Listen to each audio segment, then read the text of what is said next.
ลางคนเฮ็ดในน้อยก็ได้หลายแต่เฮาเฮ็ดสิตายสุดท้ายยังขาดเคินสู้งานหนักทุกวันบ่มานเงินเส้นทางเดินมานแต่ใจลาลอยลอตเตอรี่ก็คือจังซื้อ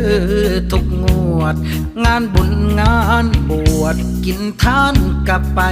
ซอยศาสตร์ก่อนเฮ็ดบาปยังไว้น้อคอยวาสนา